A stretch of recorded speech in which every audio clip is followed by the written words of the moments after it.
The Complimentary Breakfast. Jacaranda FM. Hallo julle, my naam is Monique van der Walt. Ek is hier om julle my familie se storie te vertel.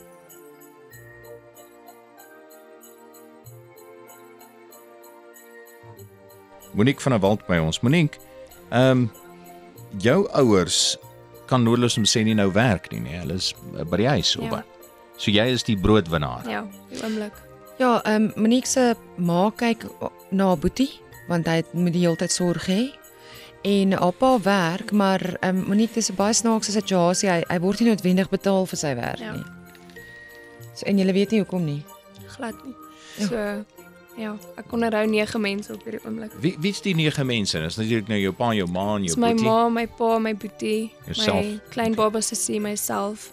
En dan bly ons bediendes en hulle 2 kinders bly ook by ons, wat ons ook voor moet sorg. En 'n R6,000 'n maand wat jy het. Wat ek het. Ja.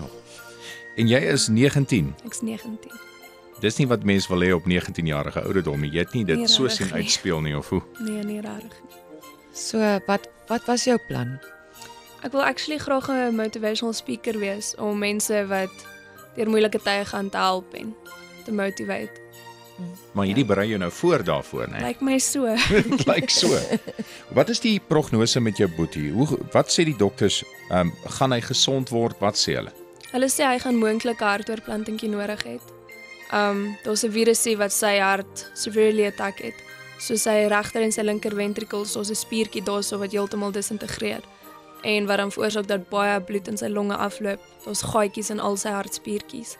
En dan die spiertjie by die aorta boog, daai wat elektriese impulse stuur. Daai werk glad nie. So dit veroorsaak net dat sy hartjie op 50% kapasiteit werk. Wat veroorsaak dat hy basies die hart van 'n ou man het op 7.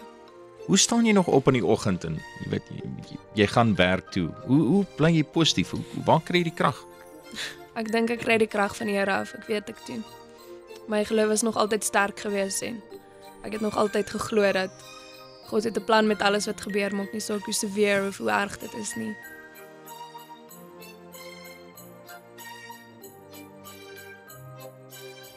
Monique, I think, after reading your story and speaking to Diane, I think, having children of my own, and one of my daughters had an operation over the weekend, and I know how I felt about, the pain that she was going through. And, for me, to try and conceptualize what you and your family have been through is almost impossible. And I think, from Rennie's travel and Avis's perspective, we'd like to contribute a sum of 25,000 Rand to help you, through this really tough time. Hopefully that'll take care of some of the things that you've been battling with and make Christmas a little brighter. Thank you so much. Thank you so much. It's a pleasure. 25,000 Rand, less to worry about. Thank you so much. Dit is 'n groot plesier, Monique. Julle is deur genoeg en ons weet ook jou ma is iemand wat uit haar eie uit hierdie organisasie begin het om mense te help by Sonskyn Hoekie, en is altyd vir my ongelooflik mense wat baie min het, hoeveel hulle bereid is om te doen vir ander mense. En jy is maar 19, kyk wat jy bereid is om te doen vir 9 ander mense. So jy verdien dit. Julle verdien dit. Baie dankie. Jacaranda FM.